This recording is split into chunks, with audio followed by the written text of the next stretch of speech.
Hello there, welcome to our channel Logging Tips again. Hope you're doing fine. I'm back with another tutorial video, and today I'll be showing you how to add a contact on your Telegram account. And now without further ado, let's start right into the video.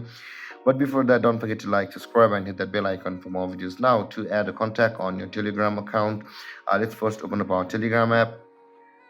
And after opening your Telegram app, first thing you need to know that is you'll not be able to directly add some friends onto your Telegram directly from the Telegram. For that, you will be required to enter the phone number of your friend over here and save it like anything, or what's your friend's number and his name. And then if your friend has installed Telegram and created an account or registered an account in Telegram, then he or she will be added on the contact list of the Telegram. You can see all these contacts have the Telegram, so they are available on my contact list of the Telegram.